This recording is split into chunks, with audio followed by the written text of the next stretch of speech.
Une princesse vivait dans un château luxueux. Elle n'avait que 14 ans, mais elle était terriblement gâtée et maussade. Une fois, elle a proposé quelque chose pour Avril, et il y avait des fleurs de printemps au banquet du Nouvel Aène. Elle a publié un décret dans lequel elle a annoncé le début du printemps, et a promis de récompenser généreusement celui qui apporte des personnages au palais.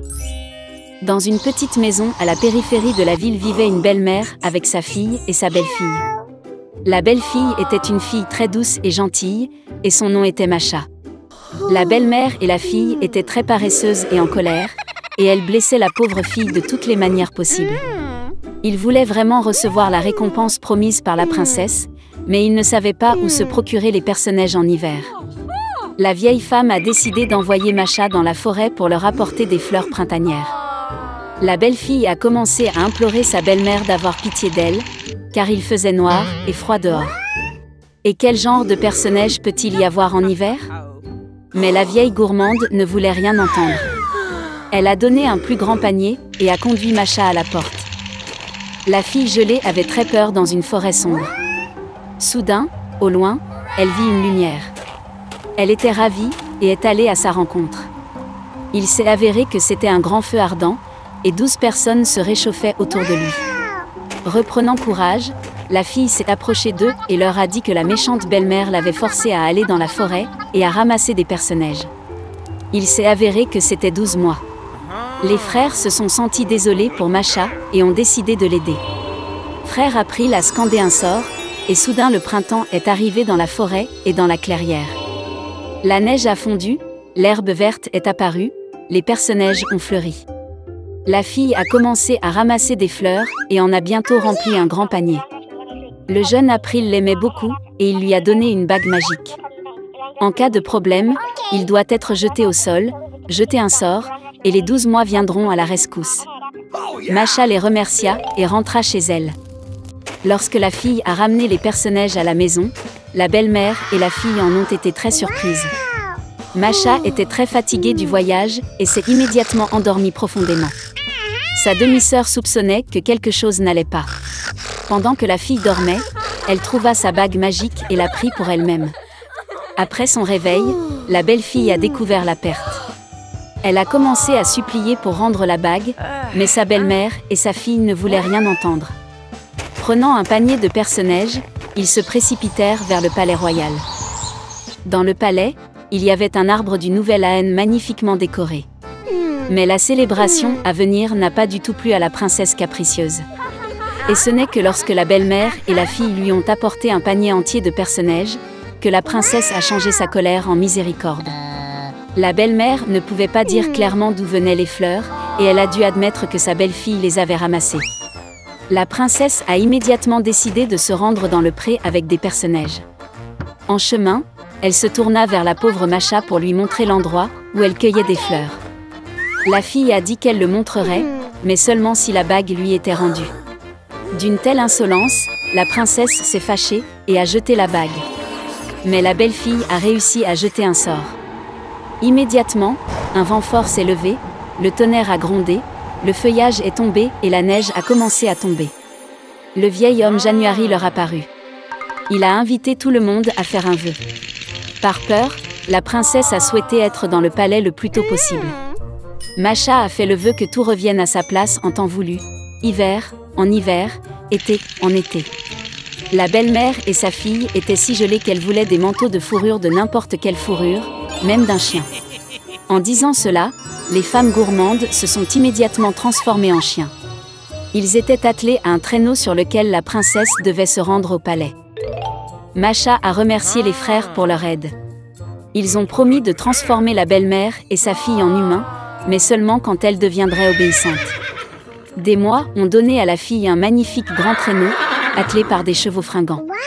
En les voyant, la princesse a demandé un tour au palais. C'était la première fois de sa vie que la princesse prononçait le mot « s'il vous plaît ». Et Masha accepta volontiers. Il était une fois une vieille chèvre. Elle a eu 7 enfants. Elle les aimait autant que seule une mère peut aimer ses enfants. Elle allait aller dans la forêt, apporter des herbes et des branches pour le déjeuner. Elle a appelé tous ses enfants et les a avertis d'avoir peur du loup maléfique.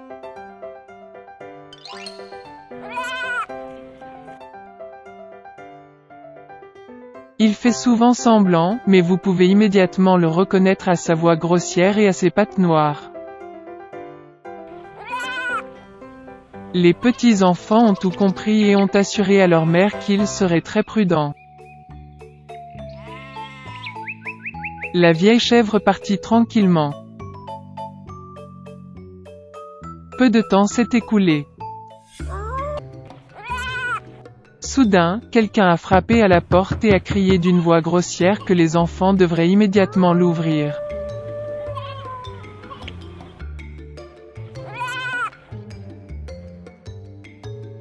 Mais les enfants de la voix rugueuse ont réalisé que c'était un loup.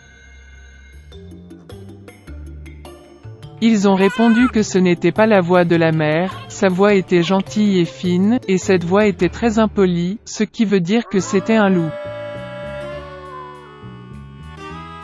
Puis le loup est allé chez le marchand et s'est acheté un grand morceau de craie. Il en a mangé et sa voix s'est affaiblie.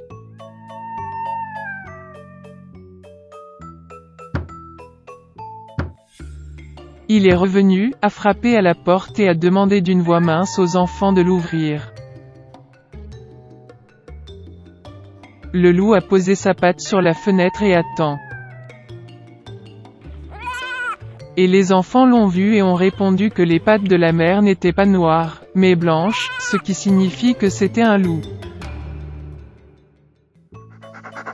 Puis le loup a couru à la boulangerie et a demandé de lui donner de la pâte. Le loup a oint sa patte avec la pâte.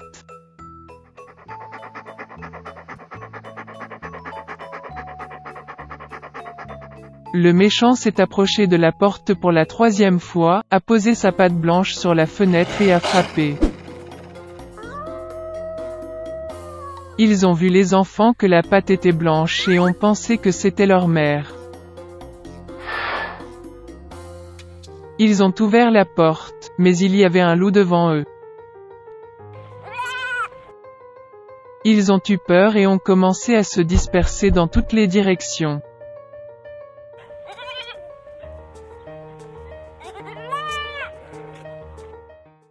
Un enfant a sauté sous la table, un autre sur le lit, le 3e sur la cuisinière, le 4e dans la cuisine, le 5e dans le placard, le 6e sous l'évier et le 7e s'est caché dans l'horloge du grand-père. Mais le loup les trouva tous, ouvrit ses mâchoires et avala un à un. Une seule chose qu'il n'a pas trouvée, le plus jeune, qui s'est caché dans l'horloge.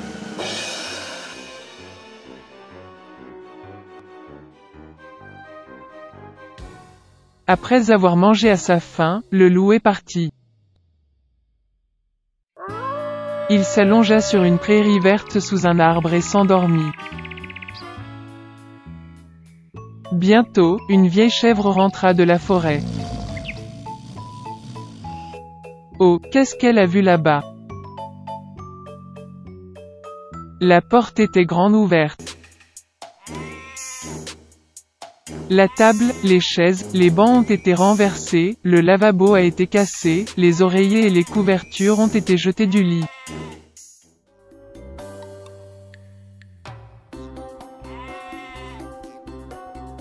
Elle a commencé à chercher ses enfants, mais elle n'a pu les trouver nulle part. Je les ai appelés par leur nom, mais personne n'a répondu.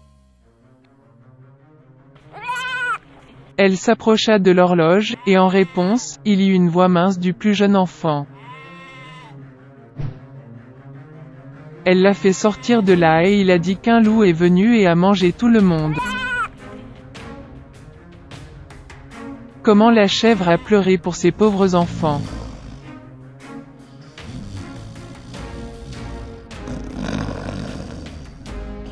Finalement, elle quitta la maison, et la plus jeune chèvre courut après elle.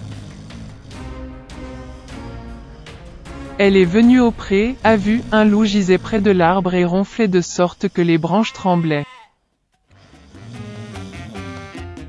Elle le regarda de tous côtés et vit que dans son ventre gonflé quelque chose bougeait et pataugeait. Elle a deviné que c'étaient ses enfants et était très heureuse qu'ils soient toujours en vie.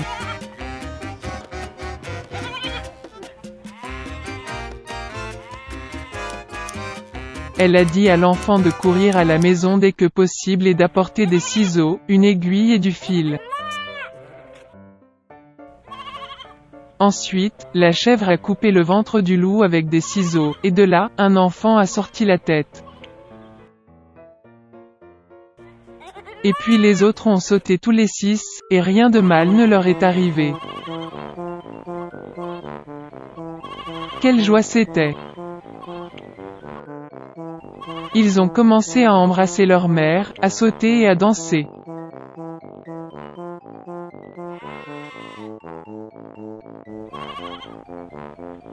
Puis la vieille chèvre a dit que ce serait bien de donner une leçon au loup pendant qu'il dormait encore. Ils ont tiré des pierres et les ont fourrées dans le ventre du loup. Une vieille chèvre a recousu son ventre, mais il n'a rien remarqué, n'a même jamais bougé.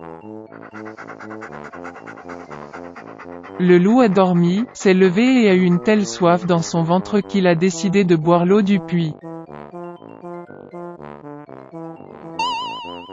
Il s'approcha à peine du puits, se pencha vers l'eau, et de lourdes pierres le tirèrent au fond du puits. Sept enfants ont vu cela et ont commencé à danser de joie avec leur mère. C'est ainsi qu'ils ont enseigné une leçon au loup maléfique.